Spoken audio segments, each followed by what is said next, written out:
ലോക്സഭാ തെരഞ്ഞെടുപ്പിന് ശേഷമുള്ള എൻഡിഎ സംസ്ഥാന നേതൃയോഗം നാളെ തൃശൂരിൽ നടക്കും. ലോക്സഭാ തെരഞ്ഞെടുപ്പ് അവലോകനം, തദ്ദേശ തെരഞ്ഞെടുപ്പുകൾ, സർക്കാരിന്റെ അനാസ്ഥയ്ക്കെതിരായ സമര പരിപാടികളും ചർച്ച ചെയ്യും. എം മനോജ് ചേരുന്നുണ്ട്. മനോജ്, കേരളത്തിൽ വലിയൊരു വിജയം തന്നെയായിരുന്നു തൃശൂരിൽ എൻഡിഎക്ക് നേടാൻ കഴിഞ്ഞത്. അതിനുശേഷം ഉള്ള തൃശൂരിൽ നടക്കുന്ന നേതൃയോഗമാണ്. എന്തൊക്കെ കാര്യങ്ങളായിരിക്കും പ്രധാനമായിട്ടും ഈ യോഗത്തിൽ ചർച്ച ചെയ്യുക? രജനി, നാളെ രാവിലെ 11 മണിക്കാണ് തൃശൂരിലെ ബി.ജെ.പി. ജില്ലാ കമ്മിറ്റി ഓഫീസിൽ നമോ ഭവനിൽ എൻഡിഎയുടെ സംസ്ഥാനതല നേതൃയോഗം നടക്കുക.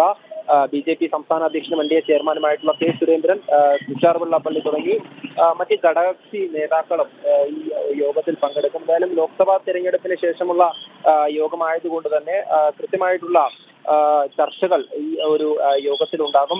വിജയം കൈവരിക്കുവാൻ സാധിച്ചതും അതോടൊപ്പം തന്നെ വിവിധ മണ്ഡലങ്ങളിൽ വലിയ മുന്നേറ്റം ഉണ്ടാക്കുവാൻ എൻഡിഎക്ക് സാധിച്ചിട്ടുണ്ടായിരുന്നു. അതൊക്കെ തന്നെ ഈ ഒരു യോഗത്തിൽ അതിന്റെയൊക്കെ ഒരു അവലോകനം നടക്കും. അതോടൊപ്പം തന്നെ വരുന്ന തെരഞ്ഞെടുപ്പുകൾ അതിനോടുള്ള മുന്നൊരുക്കങ്ങളും കൂടെ ഈ ഒരു യോഗത്തിലുണ്ടാകും. അതോടൊപ്പം മുന്നണി വിപുലീകരണവും മറ്റ് സമരപരിപാടികൾ, അതായത് ഈ മഴക്കാല കെടുതികളോടുള്ള സംസ്ഥാന സർക്കാരിന്റെ അനാസ്ഥയ്ക്കെതിരെയുള്ള സമരപരിപാടികളാണ് ഇതിൽ ആസൂത്രണം ചെയ്യുക. എന്തായാലും ഈ രാവിലെ ആരംഭിക്കുന്ന യോഗത്തിൽ കൃത്യമായും ഒരു നേരത്തെ സൂചിപ്പിച്ചതുപോലെ തന്നെ ബി.ജെ.പിയെ സംബന്ധിച്ചിടത്തോളം അല്ലെങ്കിൽ എൻഡിഎയെ സംബന്ധിച്ചിടത്തോളം കേരളത്തിൽ വലിയ തരത്തിലുള്ള ഒരു മുന്നേറ്റം ഉണ്ടാക്കാൻ സാധിച്ചു. ലോക്സഭാ തെരഞ്ഞെടുപ്പിൽ തൃശ്ശൂരിലടക്കം അത് പ്രതിഫലിച്ചു. തൃശ്ശൂരിൽ ഒരു വിജയമുണ്ടായി. അത് അപ്രതീക്ഷിതമായി മറ്റ് മുന്നണികളൊന്നും തന്നെ പ്രതീക്ഷിക്കാത്ത തരത്തിൽ ബി.ജെ.പിക്ക് മുന്നേറാൻ സാധിച്ചു എന്നുള്ളതാണ്.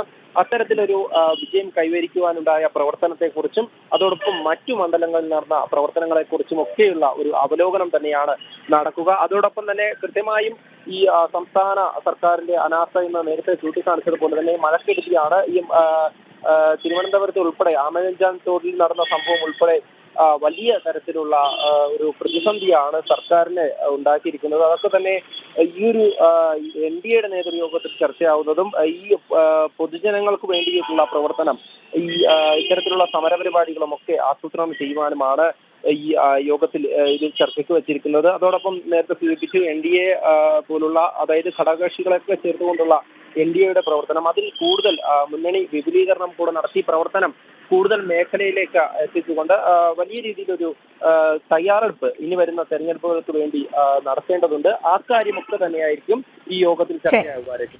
ശരി, എം മനോജാണ് വിശദാംശങ്ങൾ പങ്കുവച്ചത്.